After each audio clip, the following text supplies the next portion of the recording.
Okay, thanks very much, Nuno. Thanks for the kind introduction. I want to thank Nuno and Jeff especially for setting up this last couple of days. So Andre and I have been here talking to faculty and having some discussions about collaboration. It's been very exciting.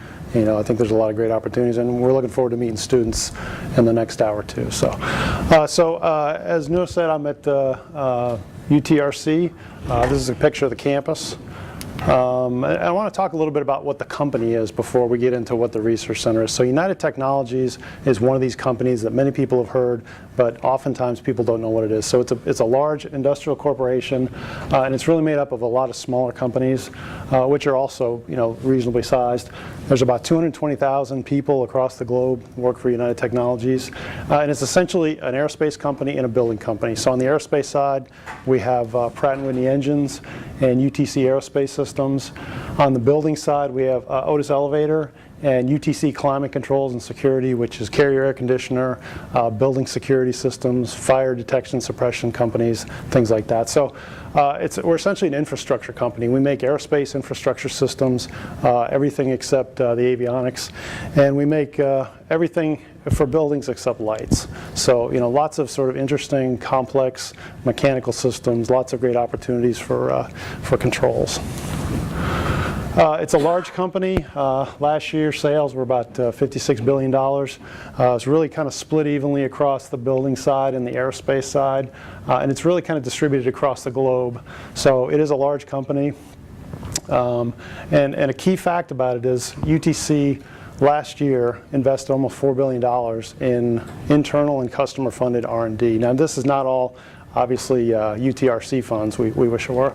You know, UTC is very proactive in investing in technologies within the business units and within the research center itself. So I want to give a couple examples just to show that UTC is doing some very game-changing things in the world. One on the aerospace side, and I'm going to talk about one on the building side. So on the aerospace side, I want to talk about Pratt & Whitney's next generation engine, the geared turbofan engine. So this is really a quantum leap kind of in aircraft jet engine efficiency. The idea here is Pratt & Whitney was successful in decoupling the turbine shaft from the fan to be able to get higher fan bypass ratios and dramatically increase the kind of efficiency of the engine. A lot of people said it couldn't be done. It was a huge engineering effort that took many years. There were many sort of challenges along the way, and I think success was not guaranteed from the beginning.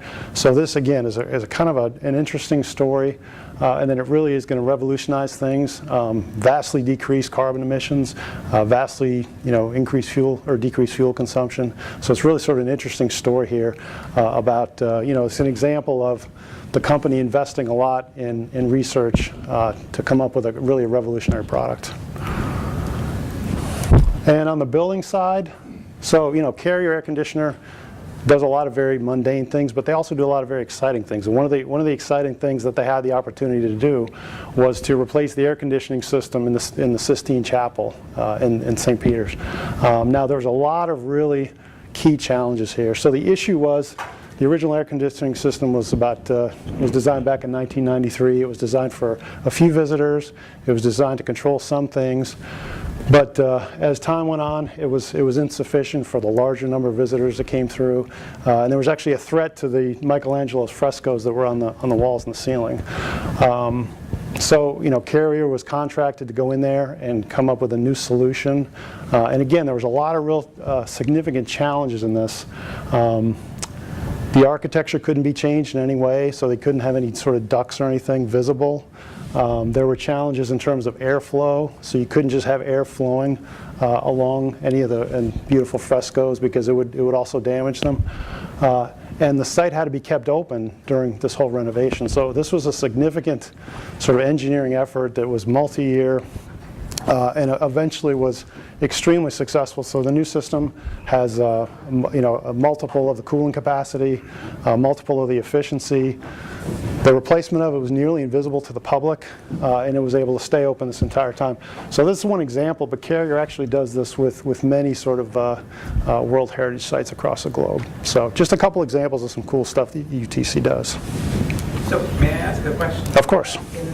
preparing for this project and also in actually executing the project, how much effort was put into modeling the problem, especially in the environment, cooling environment, and so forth? Quite a bit. So it was,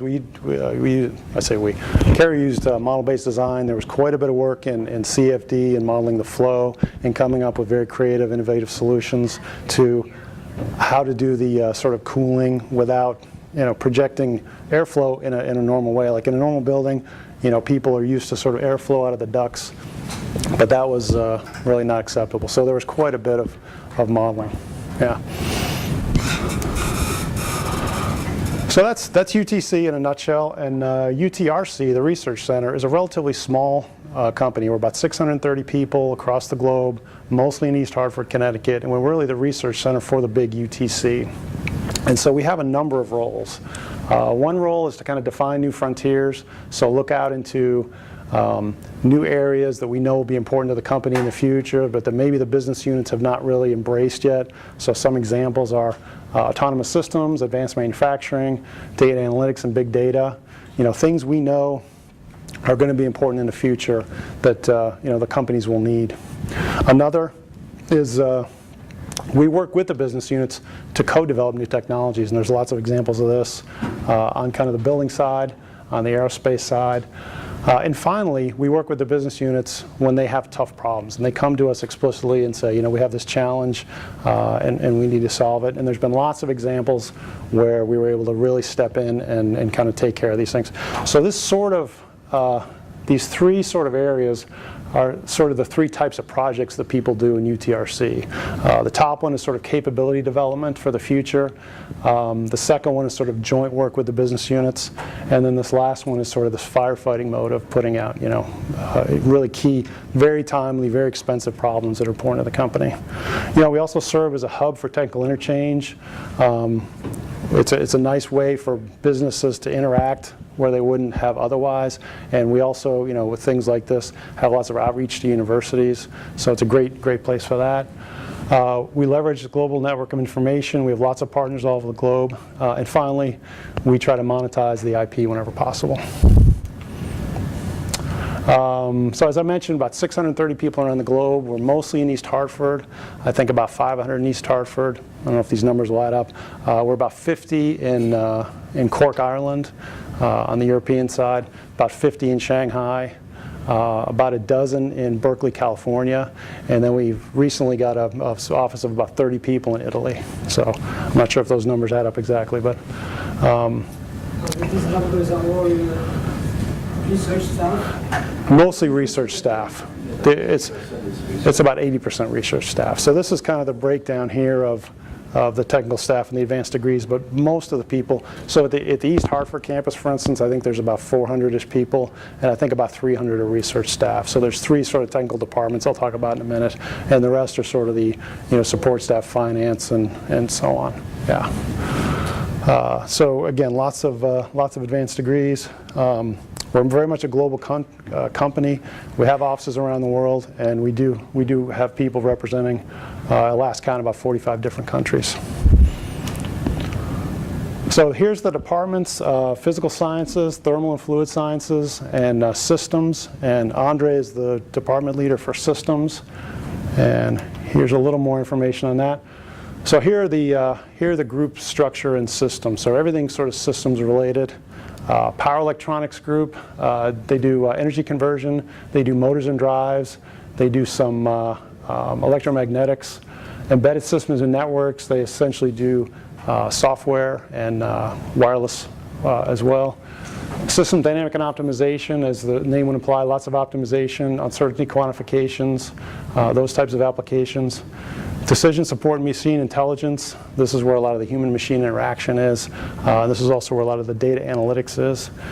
Cyber physical systems, embedded intelligence, formal methods for verification.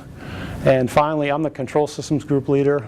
We do many different types of controls, control in the presence of uncertainty, model-based control, as well as data-driven control.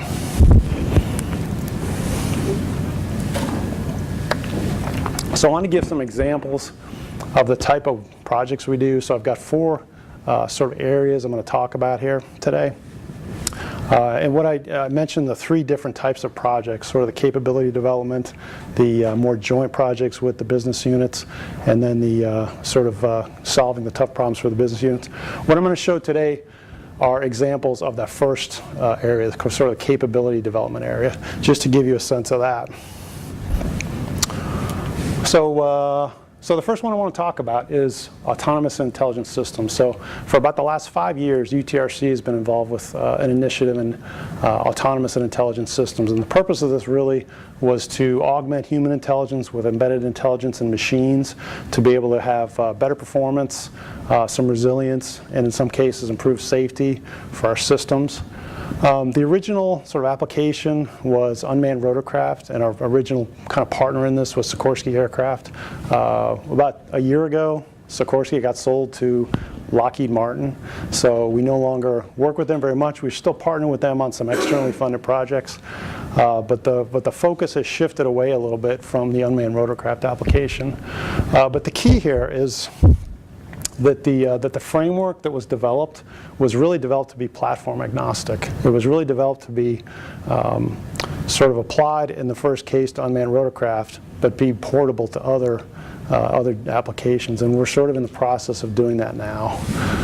So the idea here is that the framework is based on the OODA loop, which is a loop for characterizing how decisions are made. It was originated, I think, in the Air Force about 30 or 40 years ago. So it's this idea of observe, orient, decide, and act. So there's this kind of perception side, and then there's kind of planning and execution side. So the architecture, it's a knowledge-based architecture with a perception layer, sort of a knowledge database, and a planning and execution layer. So the perception layer takes information from the outside and of the state of the system and feeds this knowledge database. So some of the perception activities we've been involved with, SLAM, simultaneous localization and mapping for guidance, as well as some vision-based navigation. And so this knowledge database takes information about the environment and about the state of the system, and it also has information about potential actions that the system can take, and those are then used in this reusable execution and planning layer. And so the key here is that these planning algorithms and the execution and validation algorithms are portable and reusable. So this allows the framework to be applied to new systems, and it also saves on development costs and software costs. So in the planning, we've been successful in developing some techniques for hierarchical planning over multiple kind of spatial scales and multiple time scales. We've been successful in looking at multi-objective constraint optimization for things like trajectory optimization for minimum time when there's threats. So we want to minimize exposure to threats and still arrive in minimum time. We also looked at collaborative autonomy, where you have multiple vehicles or entities interacting. Finally, we've looked at human-machine systems, both at the optimal role allocation between humans and machines, and we've looked at verification and validation of the human-machine system, because we're kind of fundamentally changing the way we interact with machines, so we want to look at the verification of that. So the keys of this architecture, again, it's knowledge-based. Because of the way the execution layer is set up, it's contingency management. So I'll show an example of that in a little bit. But the idea is that when the environment changes, you don't automatically replan. You kind of continually validate the current plan, and if you don't violate any constraints, you don't change from that plan. And so this prevents a lot of unwanted behavior. Another aspect is verification of the knowledge in the knowledge database. And finally, how do you do verification and validation of these very complex systems? So we have a number of test beds. As I mentioned, we did work jointly with Sikorsky Aircraft, so we had a few people from the department spend part-time down at Sikorsky in their environment, developing algorithms and implementing algorithms for unmanned rotorcraft. It was a great opportunity to kind of learn some techniques and also bring back some ideas of different things they could do and different research directions they could focus on while at UTRC. So at UTRC, we have a number of test beds. We have here's an aerial photograph of a big outdoor lab for for ground vehicles and air vehicles. And you can see this is sort of a maze setup, and that's the ground control station. We have an indoor flight lab, which is Vicon based, similar to the one I saw here yesterday. And we have a number of sort of ground vehicles and quad rotors and hex rotors. We also have a development environment called AirSim. That's a very nice environment. And again, it's an implementation of this knowledge-based architecture.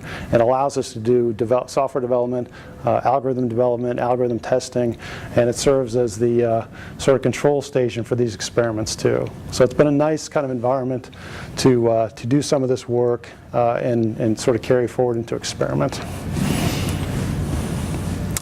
So I want to mention a little bit on a couple of the things we're doing, one on the perception side and one on the motion planning side. One of the keys for navigation where you don't have GPS is you'd like to have some sort of visual odometry so you can take information about from cameras and understand your motion.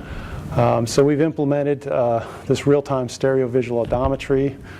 Here's the architecture. It's a stereo camera. It's got kind of a typical feature manager and an ego motion manager. There's for those not familiar with kind of vision-based navigation, there's a kind of a standard data set out there that's used to benchmark some of these algorithms, the kitted data set. And we've actually run that against this data set. And so the key idea here is it's a ground vehicle driving in this network of roads. And you give the algorithm this data, and it should be able to reconstruct the road network. And the key here is able to construct the entire road network with only that much air at the end. So it's a very, very successful algorithm. Next step was to take this into the lab and test it against our Vicon-based system. And again, we were fairly successful here. This is kind of a snapshot of the couple different views of a vehicle in the lab, and here's a little bit of data. There were a few small errors, and those came from, we have some ramps here that the vehicle goes over, so we're still kind of ironing those things out.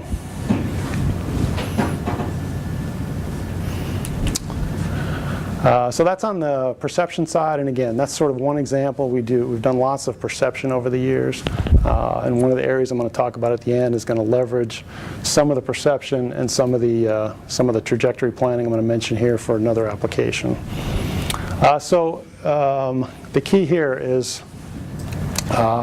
some hierarchical planning for autonomous exploration. So what you'd like to have is a vehicle that can, in a GPS-denied environment or where you don't have GPS available, move and navigate and be able to map and do its own motion planning in kind of an unknown environment. So as the vehicle moves along, it gets more information from the sensors. It learns more about the environment. It can update that and refine the data. So what we've done here is two accomplishments. We've implemented this multi-scale obstacle monitoring across multiple planning layers and a platform-agnostic hierarchical replanning for unknown obstacles. So what this means is, so the multi-scale obstacle monitoring, I'll show a diagram of in a minute. You've got planning over multiple time and spatial scales. So what you'd like to avoid doing when the vehicle encounters an obstacle, you'd like to avoid replanning the entire trajectory. You'd really like to only replan the part of the trajectory around the obstacle to kind of minimize changing those things and increasing the speed of the optimization. So here's what the architecture looks like before the implementation of this. So this is the sort of existing hierarchical architecture. At the higher level, we've got a multi-objective planner. So this planner takes information about the environment. It takes commands in terms of the start and the desired destination, and it plans a route.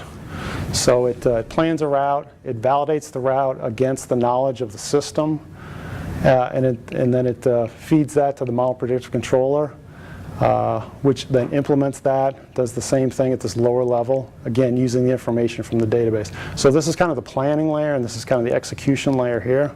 So what you would like to be able to do is to be able to when an obstacle happens, efficiently replan that in such a way that you're not constantly replanning. So here's the additional logic for that. So in the planning layer, the MOPA here, this multi-objective planner, continually revalidates the current plan based on updated knowledge from the knowledge database. So the navigation and the mapping here is taking in information from the outside world about the potential obstacles. And if a trajectory or a path is obstructed, it does the replan then. At the lower level as well, the model predictive controller also sort of continually validates the control action then, and if there is a obstruction, it feeds that back to the planner. And so here's a movie that sort of demonstrates a simulation of that. So this is a simulation that we're going to run in the lab here soon. So the red is where the vehicle is, and the blue cone is the target. And you can see it creates a number of plans. It picks the best one based on the optimization algorithm, and then it starts to fly. And it flies out here, and it continues to sense the environment, and then a threat pops up here, an obstacle. So it stops and it replans around that.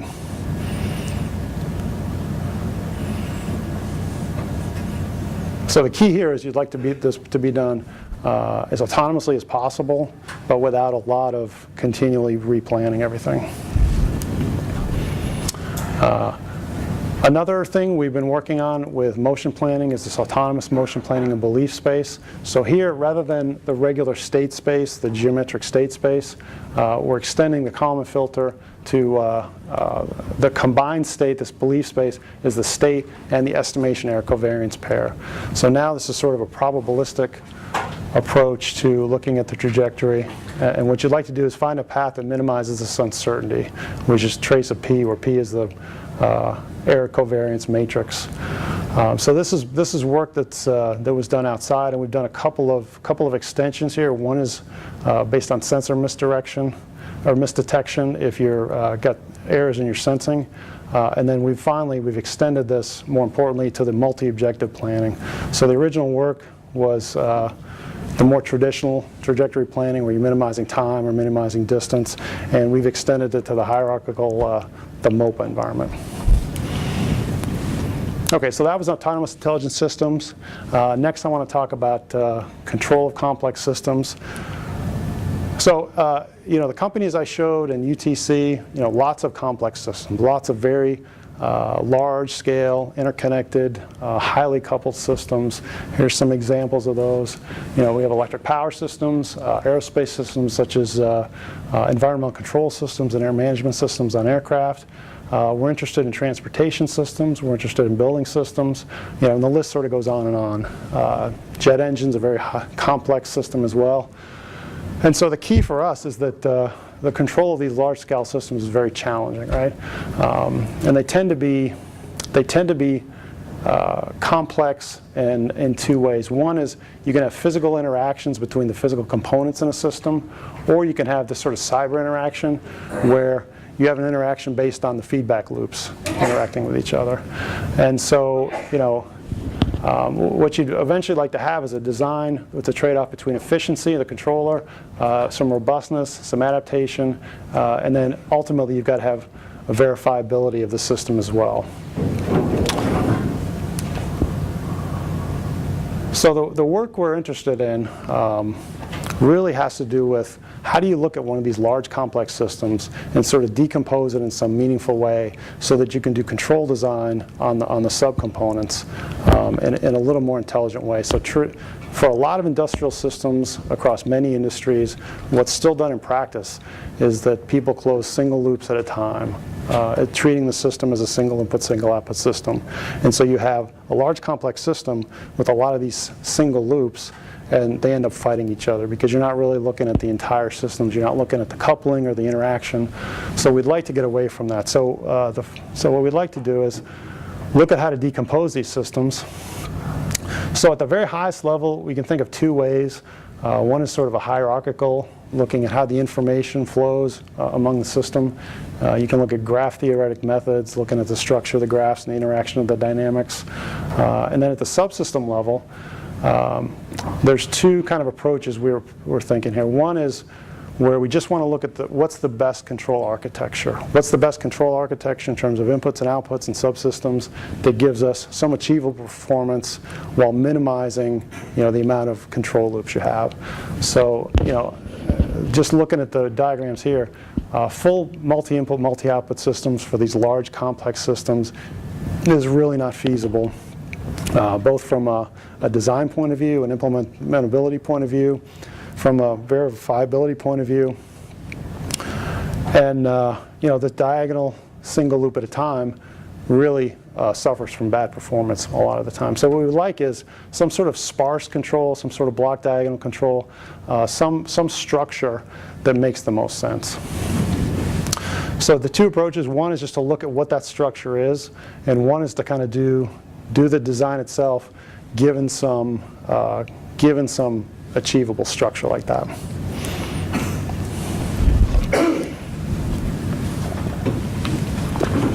So again, like I mentioned, the current state is lots of single input, single output control loops.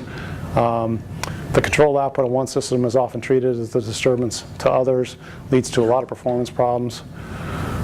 So what we like is this control-oriented system decomposition, looking at what we call targeted MIMO control design, so not full MIMO, but targeted MIMO control for whatever subsystems make sense.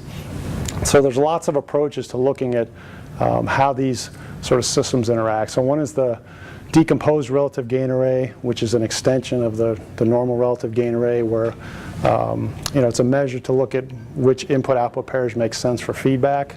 Some Gramian-based interaction measures based on controllability and observability Gramians, and then functional dynamic power transfer measure, which is a frequency-dependent measure to look at the performance across frequencies, so near the bandwidth of the system. And so those were sort of measures of how to construct this architecture. So in terms of the second sort of task here, we'd like to look at how to design controllers given a certain structure. So we'll look at the optimal sparse output feedback control design here. So we have a standard linear system, and what we'd like to do is find a stabilizing linear output feedback control policy, F, that guarantees robust stability of the system and provides some feedback given some structure where you have as many columns of F that are null, so you're using as few sensors as possible, and F has some block structure. So in other words, F has some structure with lots of sparsity, so you're feeding back as few outputs to as few inputs as possible. So here's kind of a formulation of the problem. So F here is the feedback matrix. You'd like to minimize some cost function on F. And we want to augment this term to the optimization problem where G has the same size as the feedback matrix, but it has you're given some structure. So this is the sparsity promoting term here. An important factor here is that gamma is just a trade-off between the closed loop objective here and the sparsity promoting term. So we use an augmented Lagrangian approach. So we'd like to minimize over F and G this sum, and as well as this, and subject to this constraint that F and G are equivalent. So the augmented Lagrangian for the problem is given here, where this is the term with the Lagrange multiplier in it, and this is a term, this Frobenius norm on the difference in F and G is for computational tractability. And so here's an example. This is a kind of a well-used example in control of complex systems. It's this New England power grid representing kind of the power generation and transmission flow in New England. It's a 75-state system with 9 inputs and 19 outputs. And the control objective here is to suppress oscillations in the system. So you'd really like a very stable system to minimize disruptions in the power flow. So what we've done is, design a static output feedback controller, and try to look at the trade-off in terms of the sparsity and the performance. So this plot here, this is difficult to read, but this is essentially the penalty you pay in terms of performance as a percentage from the optimal controller. And this is the number of states here. And so this, across the x-axis here, is this gamma parameter that trades off the sparsity and the performance. And so the key here is that you've only got about a 3% loss in performance with, moving from, I think, 171 states down to about 9, I guess. And so, but the more important thing is you can explicitly see the trade-off between control sparsity and control performance. Some other things we're working on: sparse H-infinity robust dynamic output feedback control, and well as co-designing the feedback and the output. So here we're not just designing the feedback matrix, we're sort of designing what the output matrix is as well. Next, I want to talk about an area that we've just recently started getting into about a year ago: in-process monitoring and control of additive manufacturing. So additive manufacturing is a very big, very important thing to the company. There's been lots of work in additive manufacturing. This is kind of a quick explanation of what it is. It's a process where you build up a component layer by layer. Rather than the traditional thing of machining away, you sort of build it up layer by layer. And the key here is it saves a lot of time. There's the potential for much more accurate parts. There's the potential for customizing parts as you go along. But the challenge has really been that there's been a lot of variability in the parts, so it's very difficult to get good parts. This is the sort of 3D printing, but 3D printing applied to components that have to have some structural integrity and strength. So a little bit poor part to part, lots of variability in parts, poor part quality. It's difficult to do the thermal control in the process, and it's difficult to kind of maintain these geometric tolerances. What happens is the process essentially runs open loop for many of these processes, and small defects and small errors tend to build up over time. Do you do avoided material additive manufacturing or not? We do not, no. Just uniform? That's mostly metal, mostly uniform. Yeah. So the goal here is to do control to make sure that the. I've seen some things in Germany where they go and do even wiring inside the plastic and stuff like that. Okay. Now automatically by control. That's very nice. Yeah, then that would be. Just like embedding sensors with components. After the factory, you did the process. Yeah, we did the process, but usually you stop the process. Oh, I guess maybe it's not good for right. Yes, it's stop the process. Okay. Yeah, and jumping ahead a little bit, what we'd like to do is be able to, vary the material properties across geometry too. So, we'd like to do some feedback control on this. So as an initial thing, we've done some process modeling. So we're trying to look at, for various additive manufacturing process, try to look at what some physical model of the process so we can do some feedback control on it. Try to understand what the sensors are, so IR cameras, laser scanners, looking at which sensors can give you the right data for feedback. And again, we've tried to do some preliminary work in showing that this is sort of a feasible thing. And of course the challenge is it's a very sensitive process, and there's a lot of limitations here. So here's one of the, so we've done some in-process monitoring for a couple of different applications. One is a cold spray, where a material is deposited sort of a layer at a time. And another one is this wire arc additive manufacturing, or WAAM.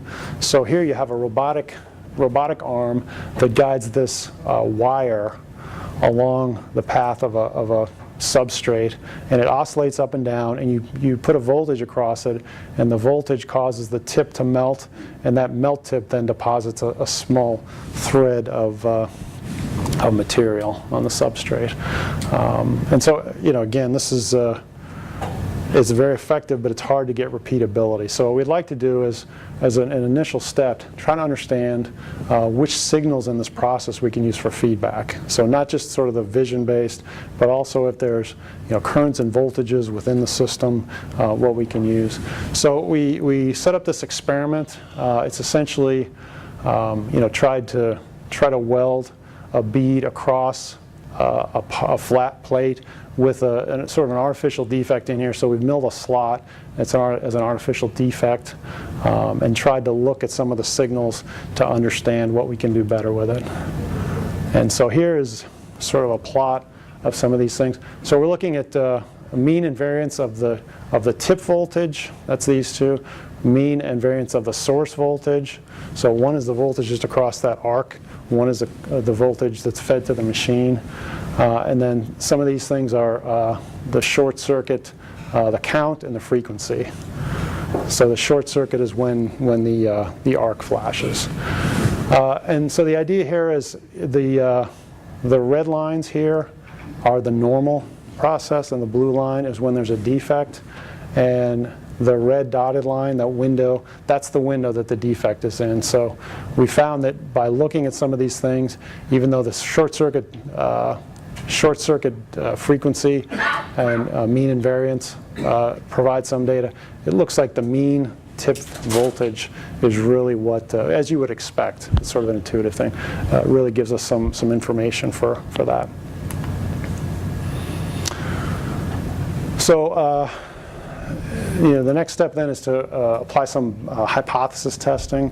So this is some work that we've or some techniques that are kind of standard and that we've used for other applications for fault detections and sensors, and we're now applying them to this idea of identifying a defect in the manufacturing process. So the idea is you have a Gaussian of kind of what you expect for the normal trajectory, and then a defect trajectory, and then you use a maximum likelihood hypothesis testing and some logic to understand whether there's a fault or not, so a defect. Program in particular, right? That's right, yeah. So this is approximation. But you can do it without defects, right? You could, yeah. You have enough empirical data to try to do some more realistic statistical assumptions over distributions and then do the fault detection? That would be. So this was just kind of an initial look to test the hypothesis, but that would be the idea. Is then gather a lot more data, and it would vary based on the process. But you could certainly do that. Here with a group of people who looked at manufacturing caused faults that could be drilling into cutting metals. Many with some and a few others where we use different sensors against the And so there is expertise around here in these kind of programs, even with non-Gaussian statistics. Okay. Even with multiple sensors. Okay. We should talk more about that. Yeah. So again, here's an example of just the implementation of that. So the algorithm was able to detect. So here, again, we're looking at the mean tip voltage here, and the defect window is inside these red lines, and it's harder to see, but the monitoring window is inside these green lines here. So we turn the monitoring on and wait for the defect to occur. And then the logic here, there's part of the logic built in is if a defect is detected, there's a delay before it resets.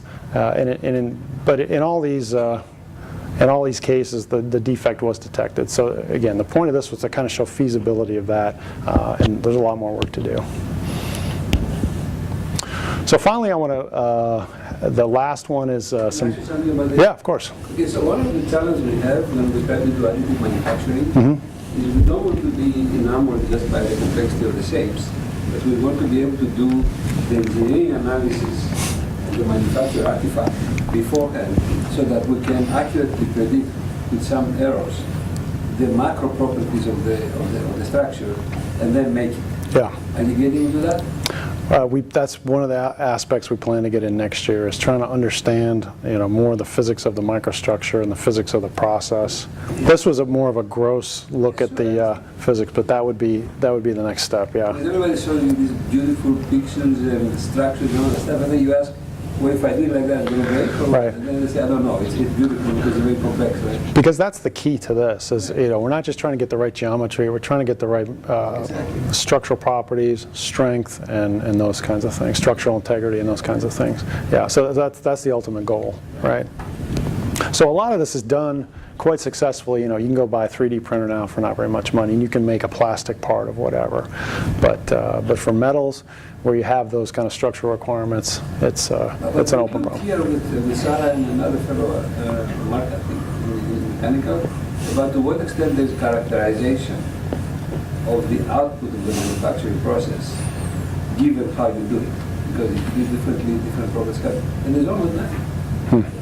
Right? Even from the vendor doesn't give you enough information to say if I do it this way, if I do it this way, then so this is research, and you can go back to the vendor and say, I can give you now some useful information. That's why it's so narrow from materials. Right. Yeah. Yeah. That's right. So finally, I want to look at some, some data-driven applications. So much of, I mentioned the Autonomous Intelligent System Initiative. There's also a manufacturing initiative, and our third initiative is really service technologies or data analytics. So this is kind of a third area for us. So there's lots of applications across UTC, really across the whole business, where there's lots of data, and data at rest. So lots of data for analysis, data in motion. So sort of streaming data from video or whatever, data in many forms. So from a multispectral sensor or combinations of sensors, and of course uncertain data. And a big part of our company is sort of not just manufacturing, but it's also service. So a lot of this data suddenly becomes very important. And so what we'd like to do is to have a little bit more rigorous approach to studying the data and different concepts for trying to understand the data and the systems behind the data. So it's really an interdisciplinary approach, a lot of dynamical systems, some controls, as well as some machine learning and statistics. So the approach we've been looking at for a couple of years, it's not a new approach, but with this Koopman operator theoretic framework. So the idea is you have a nonlinear dynamical system that the data comes from. Nonlinear systems are difficult to deal with, but what you do is you apply this infinite dimensional but linear operator on it to give you essentially a linear system. So now you go from having a nonlinear low order system to a linear high-scale system, very high-dimensional system. But then you can do all kinds of things on a linear system, so it's much better. So there's lots of examples where this happens. So you can look at distributed parameter systems, fluid mechanics, combustion dynamics. It's a very useful way to study those. Data-driven systems and controls, you can look at things like nonlinear stability. We've recently started looking at estimation and control using those. Machine learning for time series data, so if you have a large amount of data and you like to learn something from it, it's a nice way to look at that. And signal processing, so if you've got a video feed where you'd like to do you'd like to say something about it, you'd like to do something on it, it's very useful. So again, the key insight here is you've got a low-dimensional nonlinear system. You apply this dynamic mode decomposition to put in the Koopman observer form. So now the system, rather than being in the original state, you look at the dynamics of this observer state, and then you have a high-dimensional system, but you can invoke linear systems and control theory and do a lot of things with it. And so we've got some nice publications, ACC last year, Nullcoast just a couple of months ago. So the most recent extension is Koopman-based nonlinear estimation and control. So we've got an observability theorem where we say something about the observability of a nonlinear system based on this Koopman operator form. You can do some linear observer design, a standard kind of Leuenberger form. And you can do sensor selection. So again, lots of applications here. Data-driven structural flight load monitoring, and even some engine-related estimation and control. Okay, so those are 4 areas we've kind of working in now. And now I want to leave you just with one final thing. So this is something that we plan to get into next year. It's an area we want to incubate within the systems department, and we want to take the work in perception and knowledge-based architecture and motion planning from our autonomous intelligence system and apply it to human-centric and collaborative robotics. So, as you know, we're a large company, manufacturing company, so aerospace applications tend to be very low volume, high tolerance work. So there's a lot of interest in this idea of humans and machines interacting for the manufacturing.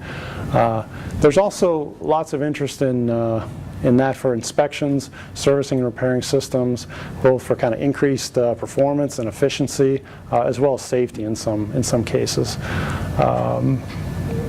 And so this is, some of the things we want to explore is robotic dexterity, grasping, manipulation, and we want to kind of build on this knowledge-based architecture and perception, and look at coordination, motion planning. And human-machine interaction is a key part of this as well, since we want to think about how humans and machines can interact to share tasks like that. So that's all I had. So be happy to answer any questions.